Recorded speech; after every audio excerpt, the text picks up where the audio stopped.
ஆண்டவராகிய இயேசு கிறிஸ்து நாமத்தில் இந்த சரியா ஜெபக்குழுவிற்கு என்னுடைய வாழ்த்துதலை நான் தெரிவித்துக் கொள்கிறேன். சற்று நேரம் நாம் தியானிக்கும்படியாக கேட்டுக்கொள்ளப்பட்ட ஒரு வேத பகுதியாதிலே 1 நாளாகமம் 4வது அதிகாரம் 10வது வசனம். 1 நாளாகமம் 4வது அதிகாரம் 10வது வசனம். யாவேஸ் இஸ்ரவேலின் தேவனை நோக்கி, தேவரீர் என்னை ஆசீர்வதித்து என் எல்லையை பெரிதாக்கி உமது கரம் என்னோடு இருந்து தீங்கு என்னை துக்கப்படுத்தாதபடிக்கு அதற்கு என்னை விலக்கி காத்தரும் என்று வேண்டிக் கொண்டான். அவன் வேண்டிக் கொண்டதை தேவன் அருளினார். அவன் வேண்டிக் கொண்டதை தேவன் அருளினார் என்று சொல்லப்படுகிறது. இந்த யாவேஸ் என்பவர் ஆண்டவரிடத்திலே ஜெபிக்கிறார், இவ்விதமாக ஜெபிக்கிறார். தேவரீர் என்னை ஆசீர்வதித்து, தேவரீர் என்னை ஆசீர்வதித்து. ஜெபம் பண்ணும்போது முதல்ல என்ன செய்வோம்? ஆண்டவரே எங்களை ஆசீர்வதியும். முதலாவது ஜெபம் எப்படித்தான் இருக்கும்? எங்களை ஆசீர்வதியும் என்று அவர் ஜெபம் பண்ணார். அப்போ தேவனுடைய ஆசீர்வாதம் இருந்தா தான் வாழ்க்கையில நமக்கு எப்படி இருக்கும்? ஒரு நல்ல அந்த ஆசீர்வாதத்தில் ஒரு சந்தோஷம், ஒரு சமாதானம் இருக்கும். ஆசீர்வாதத்தை பெற வேண்டும் என்றால் தேவனுடைய கிருபை நமக்கு கிடைக்க வேண்டும். நம்மளால ஆசீர்வாதத்தை நம்ம உழைக்கிறோம், சரி சம்பாதிக்கிறோம், ஆனாலும் அந்த ஆசீர்வாதம் நம்ம கூட இருக்கணும் அப்படின்னா தேவனுடைய கிருபையும் ஒத்தாசி என்ன செய்யும் இருக்கணும். நிறைய பேர் சம்பாதிப்பாங்க, ஆனால் எங்க பக்கலான கோயில போடும்போது ஆஸ்பத்திரிக்கே நிறைய பல லட்சம் என்ன செய்வாங்க, செலவு பண்ணிட்டே இருப்பாங்க. ஆனால் மிச்சம் எடுக்கத்தக்கதான ஒரு பாக்கியம் இருக்கணும்னா அது தேவனுடைய ஆசீர்வாதம் நமக்கு கிடைக்க வேண்டும். தேவனுடைய அருள் நமக்கு கிடைக்க வேண்டும். அப்போ வாழ்க்கையில என்ன செய்யணும்னா ஒரு நல்ல ஒரு வெற்றியுள்ள வாழ்க்கை வாழணும்னா தேவனுடைய ஆசீர்வாதம் நமக்கு தேவை. சமாதானம் வேணும்னா ஆண்டவருடைய ஆசீர்வாதம் நம்ம கூட என்ன செய்யணும் இருக்கணும் இல்லையா?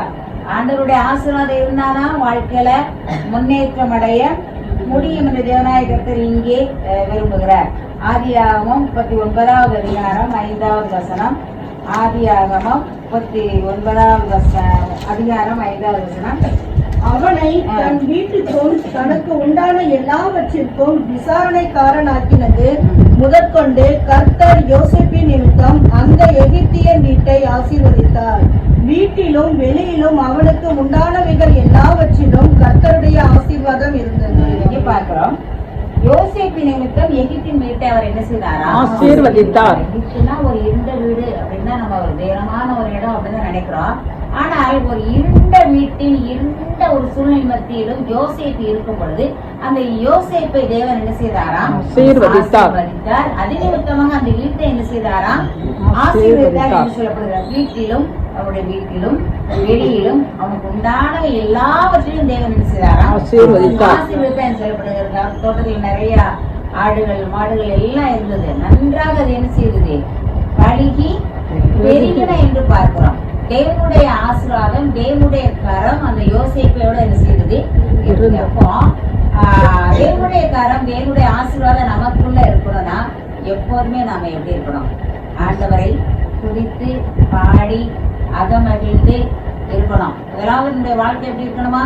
ரட்சிக்கப்பட்ட ஒரு வாழ்க்கையாக இருக்கணும், பரிசுத்தம் நிறைந்த வாழ்க்கையா இருக்கணும். அப்படி இருக்கும் பொழுதுதான் தேவன் நம்ம அதிகமா என்ன செய்கிறார்? அவர் ஆசீர்வதிக்கும் பாத்திரமாய் மாற்றுகிறார். அல்லேலூயா. உங்களை கொண்டு வீட்டிலும் மற்றவர்களை அவர் ஆசீர்வதிப்பார். மட்டுமல்ல சமுதாயத்திலும் உங்களை கொண்டு என்ன செய்வார்? ஆசீர்வதிப்பார். ஒரு நன்மை செய்கிற ஒரு மனுஷன் மாறாது ஊருக்குள்ள அப்படின்னா நிறைய பேர் பின்னால போறாங்க அப்படின்னா ஏன் இவர் பின்னால இவ்வளவு கூட்டம்னா அவர் இந்த பதவியில் இருந்தாலும் இவ்வளவு நன்மை செய்தார், இந்த கிராமத்துக்கு இவ்வளவு நன்மை செய்தார். ஆகவேதான் அவர் பின்னால ஒரு கூட்டம் என்ன செய்யுது? போய்கொண்டே இருக்குது.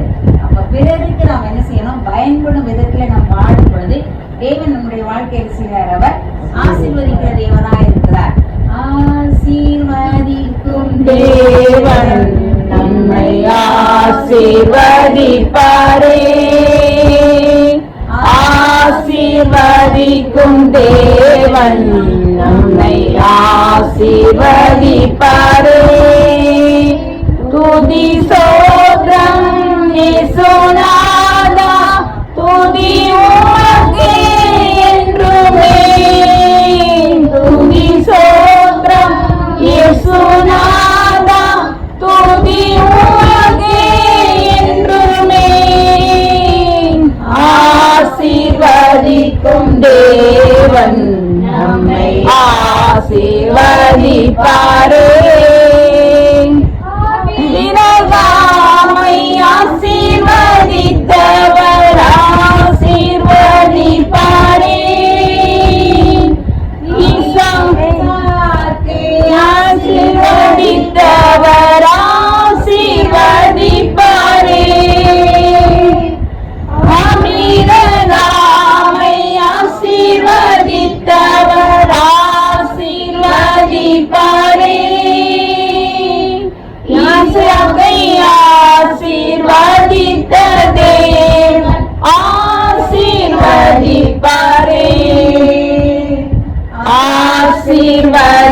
காக்கும் தேவன் நம்மை ஆசீர்வதிப்பாரே.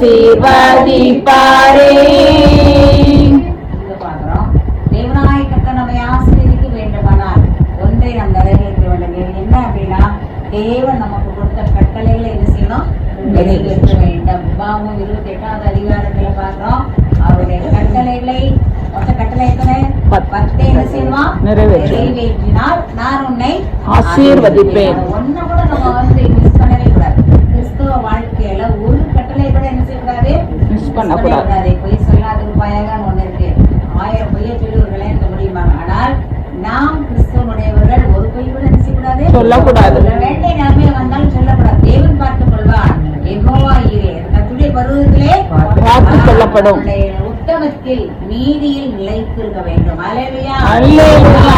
செய்ய வேண்டிய சூழ்நிலை வந்தாலும் நாம் நீதிமானாய் இருக்கும் பொழுது தேவன் நம்மை ஆசீர்வதிக்கிற தேவனாகவே அவர் இருக்கிறார். உபாகமம் 28:8 சொல்லப்பட்டிருக்கு, நீ கையிலும் எல்லா வேலையிலும் ஆசீர்வாதம் கட்டளையிடப்படுவார் சொல்லப்படல. நம்ம கை செய்கிற எல்லா காரியங்களையும் ஒரு கடை வைக்கிறோமா, அந்த கடை விருத்தியாகணும் அப்படின்னா தேவன் நம்மை ஆசீர்வதிக்க வேண்டும். அல்லேலூயா. அல்லேலூயா. தொழில் செய்ய ஆரம்பிக்கிறோம், காலையிலே எழுந்து அந்த தொழிலுக்காக நம்ம ஜெபம் பண்ணணும்.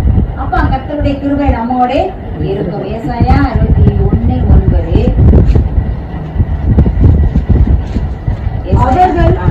அவர்கள் சந்ததியானது ஜாதிகளின் நடுவிலும் அவர்கள் சந்தானமானது ஜனங்களின் நடுவிலும் அறியப்பட்டு இருக்கும். அவர்களை பார்க்கிற யாவரும் அவர்கள் கர்த்தரால் ஆசீர்வாதம் பெற்ற சந்ததி என்று அறிந்து கொள்வார்கள். அவர்களை பார்க்கிற யாவரும் ஆசீர்வாதம் பெற்ற சந்ததி. உங்களை பார்க்கிறவங்க எப்படி சொல்லணும்? ஆசீர்வாதம் பெற்ற சந்ததி. நம்மளுடைய பிள்ளைகளுக்கு நம்ம என்ன சேர்க்கிறோமோ இல்லையோ, ஆசீர்வாதத்தை நன்மை என்ன செய்யணும்? சேர்த்து.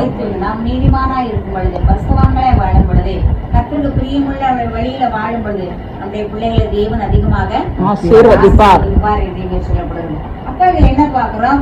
அவர் என்னுடைய எல்லையை பெரிதாக்குகிறாராம். இந்த எல்லை என்ன செய்கிறாரா? பெரிதாக்குகிறார். என்னுடைய ஆன்மீக எல்லை பெரிதாக வேண்டும். ஆன்மீக எல்லைன்னா என்ன? நம்ம ஒருவேளை ஓடி ஓடி ஊழியம் செய்ய முடியாவிட்டாலும் இருக்கிற இடத்துல நாம் ஜெபிச்சு கொண்டே இருக்கணும் இல்லையா? நம்ம குடும்பம் பண்ணணும், மனிதம் பண்ணணும். எல்லாரும் போயிட்டாங்கன்னா ஒரு டைம் ஒதுக்கி நம்ம ஜெப நேரத்தை பெருக்க வேண்டும். அல்லேலூயா. அல்லேலூயா. எல்லையை பெருக்க வேண்டும். அல்லேலூயா. அல்லேலூயா. நம்முடைய வாழ்க்கையில் மிகுந்த ஒரு பெரிய ஆன்மீகத்தை கொண்டு வரும் என்று சொல்லப்படுகிறது. ஜெப எல்லையை பெருக்கணும். 2வது வேத வாசிப்பு. ஒரு 10 அதிகாரம் வாசிக்கிறோம்னா 15வது கூட்ட வேண்டும். நம்முடைய வேத வாசிப்பு அதிகமா என்ன செய்யணும்? இப்போ மேக்சிமம் இந்த டிவில இருந்தனா அது ஏதாவது போட்டா பார்த்துட்டே இருக்கணும். அப்போ அந்த டிவில செய்திகளை பார்க்கலாம். மற்ற நேரத்துல என்ன செய்யணும்? வேதத்தை திறந்து என்ன செய்யணும்? வாசிக்க கற்றுக்கொள்ளும் பொழுது ஆன்மீக எல்லையை பெரிதாக்க மாட்டவரே. நம்ம ஆண்டவர்கிட்ட என்ன கேட்கணும்? ஆன்மீக எல்லை. இப்போ பிரசவ குறிப்புலாம் நம்ம எடுக்க சில நேரம் ஆரம்பிச்சோன்னா மணிக்கணக்கா போயிட்டே இருக்கும். எனக்கெல்லாம் மணிக்கணக்கா என்ன செய்யும்? போயிட்டே இருக்கும். அப்ப தியானத்தின் எல்லையை கூட நம்ம என்ன செய்யணும்? இருக்கணும். அது தேவனுக்கு பிரியமான காரியம். நம்ம நிறைய நேரம் பகல் நேரம் எப்படி போகுதுன்னே சில நேரங்கள் தெரியாது. அப்படி இல்லாதபடி தேவனுக்கு ஏற்ற விதத்துல ஜெப எல்லையை அதிகமாக்கணும். வேத வாசிப்பு எல்லையை பெரிதுபடுத்தணும். தியான எல்லையை என்ன செய்யணும்? பெரிதுபடுத்தணும். மட்டுமல்ல, இப்படியெல்லாம் கர்த்தருக்காக வாழும் பொழுது நம்முடைய வாழ்க்கைக்குரிய எல்லை, நம்மளுடைய பொருளாதார எல்லையை கூட தேவன் விரிவுபடுத்துவார். அதற்காக நாம் இருக்கும் பொழுது நமக்காக அவர் நிற்பார். முதலாவது தேவனுடைய ராஜ்யத்தையும் அவருடைய நீதியையும் இதெல்லாம் உங்களுக்கு கூட கொடுக்கப்படும் சொல்லப்பட்டிருக்கிறது. சங்கீதம் 22:7. என்னை பார்க்கிறவர்கள் எல்லாரும் என்னை பரியாசம் பண்ணி 22:7. என்னை பார்க்கிறவர்கள் எல்லாரும் என்னை பரியாசம் பண்ணி உதட்டை பிடித்தி தலையை துலுக்கி கர்த்தர் மேல் நம்பிக்கையா இருந்தானே, அவர் இவனை விடுவிக்கட்டும், இவன் மேல் பிரியமா இருக்கிறாரே, இப்பொழுது இவனை மீட்டு விடட்டும் என்கிறார்கள். இன்னொன்னு சங்கீதம் 67:7 வாசிக்கலாமா? 67:7. தேவன் எங்களை ஆசீர்வதிப்பார், பூமியின் எல்லைகள் எல்லாம் அவருக்கு பயந்து. தேவன் எங்களை ஆசீர்வதிப்பார், பூமியின் எல்லைகள் எல்லாம் அவருக்கு பயந்து இருக்கும். ஒரு மனுஷனை தேவன் ஆசீர்வதிக்கணும்னு நினைச்ச ஒரு செகண்ட் கூட என்ன செய்யாது? தேவன் நம்முடைய எல்லையை என்ன செய்வார்? பெரிதாக்குவார். மாம்சத்துக்குரிய பொருளாதாரத்துக்குரிய ஆசீர்வாதத்துக்குரிய எல்லையை கூட அவரால் என்ன செய்ய முடியும்? ஆசீர்வதிக்க முடியும். சொல்லப்படுகிறது. அப்ப இந்த பூமியில் உள்ள எல்லாரும் பார்த்து நம்மை இவ்வளோ இவங்க உயர்ந்துட்டாளா அப்படின்னு சொல்ற அளவுக்கு தேவன் நம்ம என்ன செய்ய முடியும்? நம்முடைய எல்லையை பெரிதாக்க முடியும், ஆசீர்வதிக்க முடியும். சங்கீதம் 119:96 சகல சம்பூர்ணத்துக்கு எல்லையை கண்டேன், நம்முடைய கற்பனையோ மகா விஸ்தாரம். எல்லாத்துக்கும் எல்லை உண்டு, ஆனால் நம்முடைய கற்பனை எப்படிப்பட்டது? மகா விஸ்தாரம். மகா விஸ்தாரம். ஆகவே அந்த கற்பனையை நம்ம என்ன செய்யணும்? கை கொண்டு வாழ வேண்டும். தேவனாக கர்த்தர் விரும்புகிற பூர்வ எல்லைக்குரிய என்ன செய்யக்கூடாதான்? மாற்றக்கூடாது. பூர்வ எல்லைக்குரிய பக்கத்துல நிறைய பேருக்கு சண்டை என்ன இருக்கு? அண்ணன் தம்பிக்கு என்ன சண்டை? இதெல்லாம் தான் வருது. சொத்து, எல்லை, எனக்கு பெருசு, உனக்கு பெருசு. கொஞ்சம் நம்ம விட்டு கொடுத்துட்டா போதும், தேவன் நம்மை ஆசீர்வதிப்பாங்க. அல்லேலூயா. நிறைய நாள் வருஷக்கணக்கா சண்டை போட்டுக்கிட்டு இருக்க அண்ணன் தம்பி குடும்பம் நிறைய பேர் இருக்காங்க. நாம் கர்த்தருடைய பிள்ளைகள், பரவாயில்ல என்ன கொஞ்சம் போனா போட்டோம் அப்படின்னு நம்ம விட்டு கொடுக்கிற மனப்பான்மையோடு வாழும்போது தேவன் வேறொரு விதத்திலிருந்து உங்களை ஆசீர்வதிப்பார்.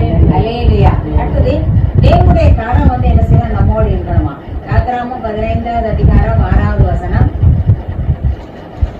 கர்த்தாவே, உம்முடைய வலது கரம் பலத்தினால் மகத்துவம் சிறந்திருக்கிறது. கர்த்தாவே, உம்முடைய வலது கரம் பகைஞரை நொறுக்கிவிட்டது. இங்க சொல்லப்படுகிறது, கர்த்தாவே உம்முடைய வலது கரம் பலத்தினால் மகத்துவம் நிறைந்திருக்கிறது. கர்த்தாவே உம்முடைய வலது கரம் பகையனை என்ன செய்யுமா? நொறுக்கி விட்டது. கர்த்தருடைய கரத்தில் என்ன பலம் இருக்கிறது, மகத்துவம் இருக்கிறது. நமக்கு ரொம்ப முடியல, இன்னைக்கு நைட்டு ஒரு நாள் நைட்டு ரொம்ப முடியாம நம்ம படுத்துக்கணும்னு வைங்களேன், ஆண்டவரை நோக்கி கரங்களை உயர்த்தி, ஆண்டவரே இந்த பலவனுக்கு எடுத்து போடும் அப்படின்னு ஒரு 10-50 தடவை சொல்லி பாருங்களேன், கட்டாயம் அந்த இடத்துல ஒரு அதிசயம் நடக்கும். அல்லேலூயா. ஏன்னா அவர் வல்லமையில் மிகுந்தவர், மகத்துவத்தில் சிறந்தவர், மகத்துவத்தில் சிறந்தவர். கர்த்தரால் அவருடைய வாக்குத்தத்தம் அனைத்தும் ஆம் என்றும் ஆமென் என்றும் இருக்கிறது. இப்படி நான் உன்னை விடுவிப்பேன். நம்முடைய வாயை என்ன செய்யணும்? வாய்கள் அவிழ்க்கப்படணும். சொல்றதுக்கு கர்த்தருடைய நாமத்தை சொல்வதற்கு நாம வெட்கப்படவே கூடாது. அப்படி இருக்கும் பொழுது தேவனுடைய கரம் என்ன செய்கிறதா? நம்மோடு இருக்கிறது. யோசுவா 4:23 பூமியின் சகல ஜனங்களும் கர்த்தருடைய கரம் பலத்ததென்று அறியும்படிக்கு நீங்கள் சகல நாளும் உங்கள் தேவனாய கர்த்தருக்கு பயப்படும்படிக்கு. பயப்படும் கர்த்தருக்கு நம்ம பயந்தோமே ஆனால் இந்த ஜனங்களோடு கர்த்தர் இருக்கிறார் என்று மக்கள் அறிந்து கொள்வாங்களாம். அல்லேலூயா. இளம் பிராயத்திலிருந்து கர்த்தருக்கு பயப்படுகிற வாய் என்ன செய்யணும்? இருக்கணும். நன்மை தீமை அறியத்துக்கு ஞானம் நமக்குள்ள என்ன செய்யணும்? இருக்கணும். இது தீமை என்று தெரிந்தோம் திரும்ப திரும்ப அந்த காரியத்தை செஞ்சுக்கிட்டே இருந்தா ஆண்டவருக்கு கையில் எல்லாமே இருக்கு. செல்லுதான், செல்லுல நன்மையும் இருக்குது, தீமையுமே இருக்குது. நாம் எதை தெரிந்து கொள்ள வேண்டும்? பண்ணிக்கிட்டே ஸ்க்ரோல் பண்ணிக்கிட்டே இருக்கும். தீமையான காரியம் நிறைய என்ன செய்யுது? செல்லுக்குள்ள உள்ள போய் பார்த்தா ஏகப்பட்ட தீமையான காரியம் என்ன செய்கிறது? இருக்குது. என்னுடைய இருதயத்தை கூட அதை என்ன செய்யறோம்? சீர்கட்டு போக வைக்கும். அப்போ நன்மை தீமை அறியத்தக்க சகலத ஞானத்தில் நம்ம எப்படி இருக்கணும்? விளங்கணும். தேவையில்லாத காரியத்தை 10 நிமிஷம் பார்த்துட்டு நம்முடைய இருதயம் என்ன ஆயிரும்? அசுத்தமாயிரும். திரும்ப தேவனோடு சமூகத்துல மணால் படிக்கும் போது அந்த பாவம் நமக்கு முன்னால என்ன செய்யும்? வரும். கண்டிப்பா என்ன செய்யும்? ஆகவே கர்த்தருக்கு நாம் கண்டிப்பாக என்ன செய்யணும்? பயந்து நடுங்க வேண்டும். ஏசாயா 66:2 ஆவியில் நொறுங்குண்டு என் வசனத்துக்கு நடுங்குறவனையே நோக்கி பார்ப்பேன். அவருடைய வசனத்துக்கு நம்ம நடுங்கணும். கர்த்தர் என்ன செய்திருக்கிறார்? நன்மையானது மட்டும்தான் தேவன் என்ன செய்தார்? தெரிந்து கொள்ள வேண்டும் என்று சொல்கிறார். ஆகவே ஆவியில் நொறுங்குண்டு என் வசனத்துக்கு நடுங்குறவனை நான் என்ன செய்வேன்? கட்டளை கை கொள்ளணும். அவருடைய வார்த்தைக்கு நான் கீழ்ப்படிய வேண்டும். அதான் என்ன பார்க்கிறோம்? தீங்கு என்னை துக்கப்படுத்தாதபடிக்கு. தீங்கு என்னை துக்கப்படுத்தாதபடிக்கு. நல்ல மனுஷன் இருந்தார் இல்லையா? வரைக்கும் நல்லா நடந்து ஓடி ஆடி இருந்தார் நம்ம காம்பவுண்ட்ல. திடீர்னு பாத்தீங்கன்னா கீழே தான் விழுந்தாரு. உடனே அவருக்கு என்ன ஆச்சு? மயக்க நிலையில என்ன செய்யறாரு? நேற்று நைட்டு 10 மணி வரைக்கும் எப்படி இருந்தார்? ஓடி ஆடிட்டு இருந்தார். மனுஷனுடைய வாழ்க்கை கர்த்தருடைய கையில் இருக்கு. நாம் எல்லாவற்றிலும் தீங்கு என்னை துக்கப்படுத்தாத இப்படிக்கு ஒரு நாள் படுக்கும்போது என்ன செய்யணும்? ஆண்டவரே, தீங்கோ தீமையோ என்னையோ கணவரையோ பிள்ளைகளையோ உற்றாரையோ உறவினரை துக்கப்படுத்தக்கூடாது என்று சொல்லி ஜெபம் என்ன செய்யலாம்? எனக்கனேன்னு சொல்லி என்ன சொல்ற? ஜெபம் கூடாது. எல்லா ஜெபத்தையும் கருத்தோடு ஞானத்தோடு நம்ம என்ன செய்யணும்? ஜெபிக்க நாம் கற்றுக்கொள்ள வேண்டும். யோபு 5:6 தீங்கு புலியிலிருந்து உண்டாவதில்லை, வருத்தம் மண்ணிலிருந்து முளைத்ததும் இல்லை. மனுஷனுக்கு தீமையான காரியம் வருது அப்படின்னா நம்ம